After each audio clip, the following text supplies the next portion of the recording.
Top quality और consistent performance के लिए सिर्फ सिल्वर पंप नाम याद रखना।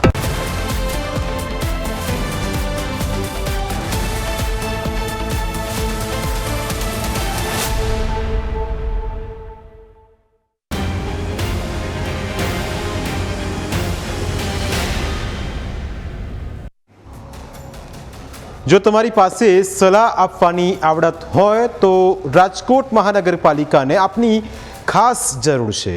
તમને મોં માંગ્યા રૂપિયા મળશે, એમાં કોઈ જ બાંધછોડ કરવામાં આવશે નહીં। ફક્ત તમારું કામ હશે સલાહ આપવા।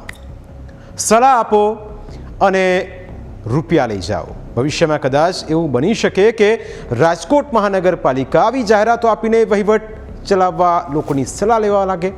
કારણ કે હાલમાં જ રાજકોટ મહાનગરપાલિકાએ એક એવી દરખાસ્ત મૂકી છે જે સાંભળીને તમારા હોશ ઉડી જશે। શું છે આ દરખાસ્ત અને આ દરખાસ્ત મંજૂર થાય તે પહેલાં જ કેમ વિવાદના ચક્રોડે ચડી છે તેની વાત કરીશું।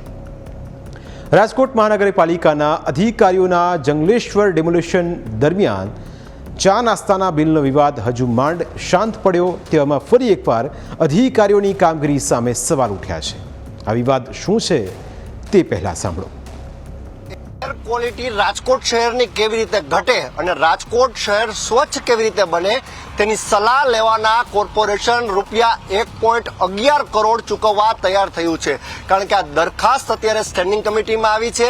પર્યાવરણ ઇજનેર અને નાયબ કમિશનરે આ દરખાસ્ત મૂકી છે, ત્યારે રાજકોટ મહાનગરપાલિકામાં સ્ટેન્ડિંગ કમિટીમાં મુકાયેલી આ દરખાસ્ત અત્યારે ચર્ચાનો વિષય બની છે। મહાનગરપાલિકાના મહાનુભાવો અત્યારે વિચારી રહ્યા છે કે 1 કરોડ ખર્ચીને અમે સલાહ લેશું અને ત્યારબાદ નક્કી કરીશું કે રાજકોટ સ્વચ્છતામાં આગળ કેવી રીતે આવે।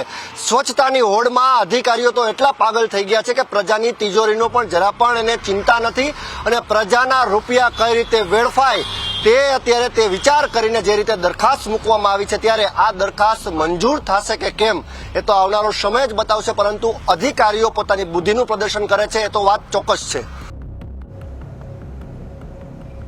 મનપાના ભૂતકાળના રેકોર્ડ પર નજર કરીએ તો આરએમસીએ અગાઉ સ્વચ્છતા અભિયાન અને તેની સાથે જોડાયેલા કોન્ટ્રાક્ટ પાછળ 1.10 કરોડ રૂપિયા પહેલાં જ મંજૂર કરી ચૂકી છે।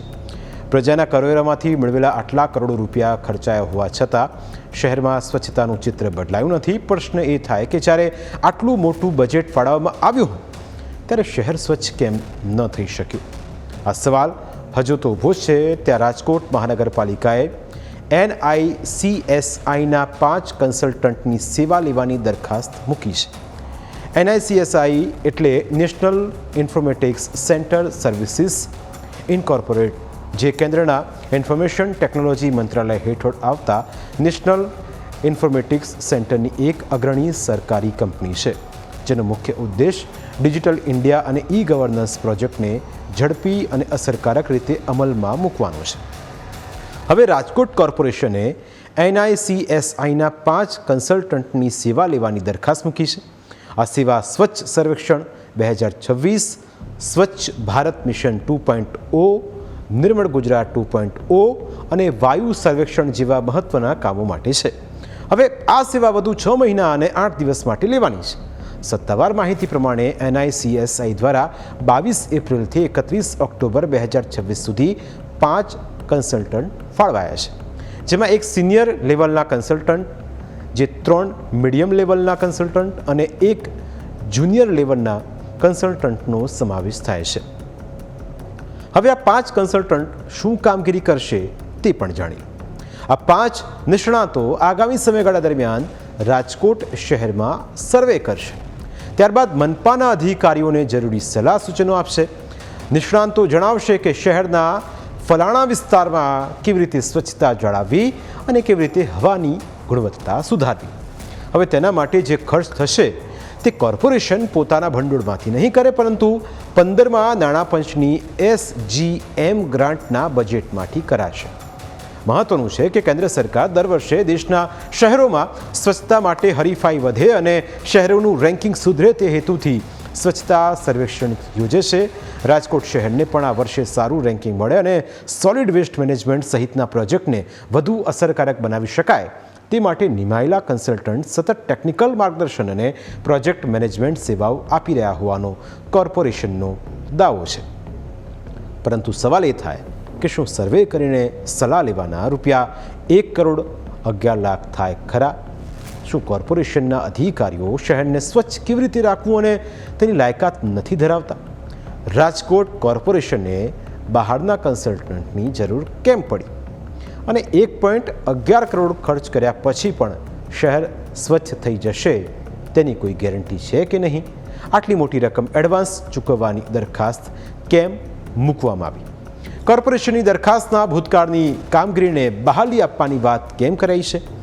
આ તમામ સવાલો લોકો પણ પૂછી રહ્યા છે અને રાજકોટ કોર્પોરેશનનો વિપક્ષ પણ પૂછી રહ્યો છે. વિપક્ષે આક્ષેપ કર્યો કે આ કામ ભ્રષ્ટાચાર અને મિલીભગતથી થઈ રહ્યું હોય તેમ લાગી રહ્યું છે. એટલે માત્ર વાત કરવાના જો આવડી મોટી રકમ આપવાની થતી હોય તો તમામ રાજકોટની જનતા પણ સમજી શકે છે, ગુજરાતના નાગરિકો પણ સમજી શકે છે કે આઈએસ આઈપીએસ જેવા ઉચ્ચ અધિકારીઓની જે ગવર્મેન્ટ એક્ઝામ લે છે, એક્ઝામ પાસ કરીને અધિકારીઓ મહાનગરપાલિકામાં સત્તા સ્થાને બેઠા હોય છે, તો એ લોકોને કદાચ આ નોલેજમાં નહીં હોય. એવું તો એટલા માટે ન બને કે કોઈ પણ જે આ એક્ઝામો લેવાતી હોય એમાં તમામ પ્રકારનું જે વ્યક્તિ પાસે નોલેજ હોય અને એ એક્ઝામ પાસ કરે ને પછી એમનું જે પ્રોસેસ છે એ પ્રોસેસ પછી આઈએસ આઈપીએસ બનતા હોય છે. એટલે ક્યાંક આની અંદર ભ્રષ્ટાચાર છુપાયેલો હોય અને મિલીભગતથી કામ થતું હોય એવું સ્પષ્ટ વિરોધ પક્ષ તરીકે અમારો આક્ષેપ છે.